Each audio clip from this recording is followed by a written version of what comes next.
sabemos, existem fatores essenciais para a sobrevivência. Um deles é a energia. Com o avanço tecnológico, a energia está sendo cada vez mais usada, o que ocasiona consequências ambientais futuras.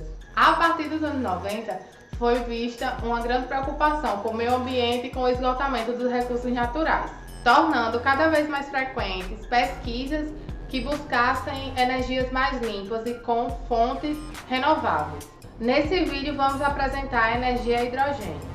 Em 1776, Henry Cavendish conseguiu descobrir esse gás que era o hidrogênio.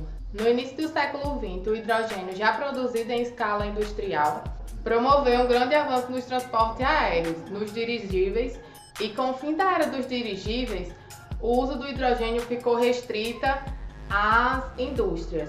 O hidrogênio não é encontrado de forma pura na natureza, precisando de alguns processos para que tenha a quebra dele com outro elemento. Um desses processos é a eletrólise da água, que pode ser mais eficiente, que no caso não polui o ambiente, mas em compensação é muito cara. Na eletrólise da água é possível separar o hidrogênio do oxigênio por meio de uma corrente elétrica. Sob o comando do Ministério de Minas e Energia, foi elaborado, com a colaboração de muitos especialistas da área, um documento preliminar, que deve nortear as ações do governo brasileiro para a entrada do Brasil na economia do hidrogênio, e se intitula Roteiro para a Estruturação da Economia do Hidrogênio no Brasil. Alguns dos tópicos mais relevantes desse roteiro são: no ano de 2020, o hidrogênio fará parte da matriz energética do país, no caso o Brasil. O etanol foi escolhido como a fonte principal de hidrogênio.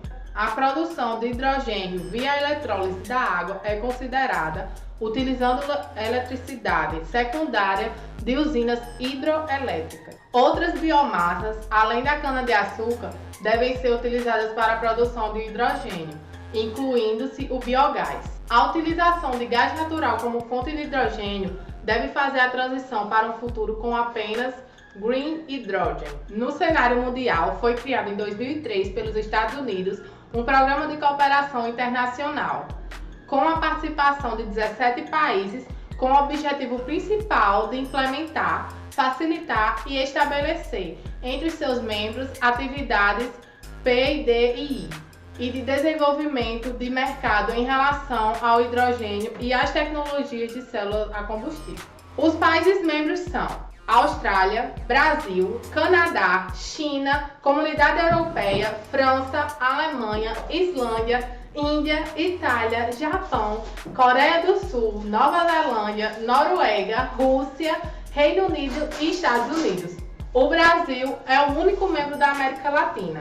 Estes países representam 85% do PIB mundial, com 3,5 milhões de pessoas e mais 75% do consumo mundial de eletricidade, além de mais de 2/3 das emissões de CO2. As vantagens do hidrogênio é que ele é um elemento que pode ser obtido por meio do metano ou do gás natural, por exemplo. Existem vários esforços no sentido de tornar a obtenção do próprio hidrogênio mais ambientalmente correta, como a partir de outras energias limpas, como a solar e a biomassa. A utilização de motores elétricos no lugar de motores a combustão evitam a poluição do meio ambiente. Mesmo com as inúmeras vantagens, essa energia não podia ser tão perfeita. Então, algumas de suas desvantagens são: o equipamento responsável para a conversão do hidrogênio em energia elétrica é a célula combustível. Essas células já são desenvolvidas há muitos anos, mas para entrarem de vez no mercado, ainda será necessário mais incremento tecnológico para a redução dos custos. A necessidade de se desenvolver novos produtos, componentes e processos, definir novos mercados e possibilitar a interação com a indústria, a transferência de tecnologia para o setor produtivo, a ampliação de escala e a produção em massa desse combustível. O fato do hidrogênio ser um gás bastante inflamável, essa alta energia contida do hidrogênio leva também a explosões violentas e mais rápidas. Tá pegando fogo! Faleceu. Outro aspecto que impede essa inovação é a forma de armazenamento do hidrogênio, pois na forma gasosa ele ocupa um espaço muito grande. 1 kg desse gás ocupa 11.000 litros. Para diminuir essas desvantagens, é preciso um investimento maior do governo em pesquisas, como fazem na Alemanha, no Japão e nos Estados Unidos, para que possam descobrir formas de armazenamento e distribuição de energia de hidrogênio mais baratas. Pois, assim como outras fontes de energia, a solar, por exemplo, foi muito cara no princípio. Hoje em dia, ela é bem mais barata, mais em conta, e uma grande parte da população pode adquiri-la. Uma boa alternativa para o armazenamento do hidrogênio é em sua forma líquida, já que na gasosa ocupa muito espaço. Em sua forma líquida, 1 kg de gás ocupa 14 litros e fornece 3 vezes mais energia que o mesmo volume de gasolina. Quando se trata de energia a célula de combustível a hidrogênio, o número de pesquisas é vasto, pois está sendo uma forma inovadora de conseguir trocar os combustíveis fósseis, que são poluentes e esgotáveis, por um combustível natural, limpo e inesgotável. A tecnologia da célula combustível é bastante interessante, pois oferece meio de se obter energia de forma mais eficiente e de maneira menos prejudicial ao meio ambiente. Uma célula combustível é basicamente um aparelho conversor de energia eletroquímica. Esta célula converte os elementos hidrogênio e oxigênio em água, gerando eletricidade no processo. Diferente de uma bateria convencional, na célula combustível os elementos fluem constantemente para a célula, ou seja, ela nunca morre. Desde que hajam elementos químicos afluindo, a eletricidade emanará da célula combustível. Atualmente, a maioria das células a combustível utiliza hidrogênio e oxigênio. A célula combustível compete com muitos outros aparelhos de conversão de energia, incluindo turbinas a gás, motores a combustão e algumas baterias, como por exemplo as que utilizamos em nossos notebooks. Na prática, a ideia é bem simples, pois basicamente a queima de combustível gera energia. Por exemplo, se combinamos hidrogênio e oxigênio, os produtos serão calor e água. Já se usamos outra combinação, como por exemplo metano e oxigênio, os produtos serão gás carbônico, calor e água. E nesse momento nós já temos uma transformação de energia, pois o calor que é gerado nesse processo pode ser utilizado por uma usina termoelétrica para produzir energia elétrica. E nesse caso temos um aproveitamento da ordem de 40%. Considerando que as combustões são reações de oxirredução, a ideia da bateria de combustão é obter energia liberada nesse processo de combustão diretamente na forma de energia elétrica. A grande vantagem disso é que o rendimento agora passa a ser de 55%. Esse tipo de bateria já foi utilizada em espaçonaves como a Apollo e hoje em dia ainda é utilizada em ônibus espaciais, por exemplo. Como eu já falei, elas ocorrem pela combustão entre hidrogênio e oxigênio e produzem água no processo. Mas como acontecem essas reações?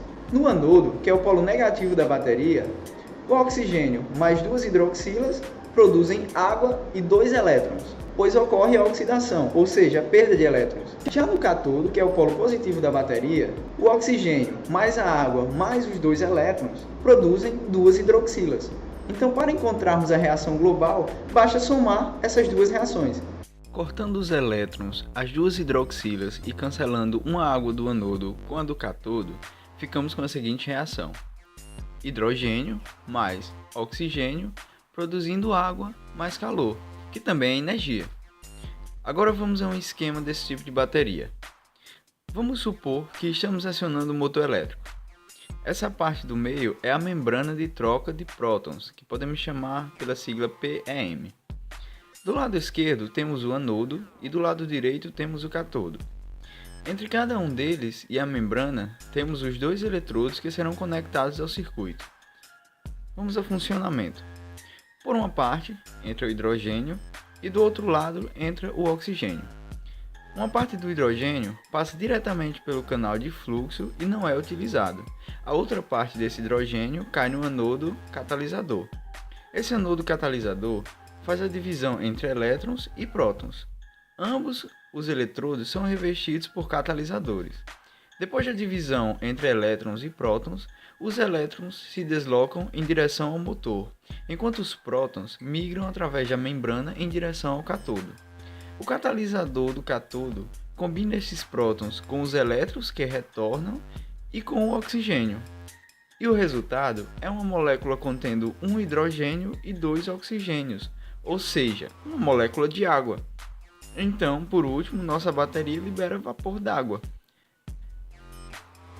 A grande vantagem dessa célula é o seu funcionamento contínuo e a produção apenas de água, que não polui e ainda pode ser reaproveitada.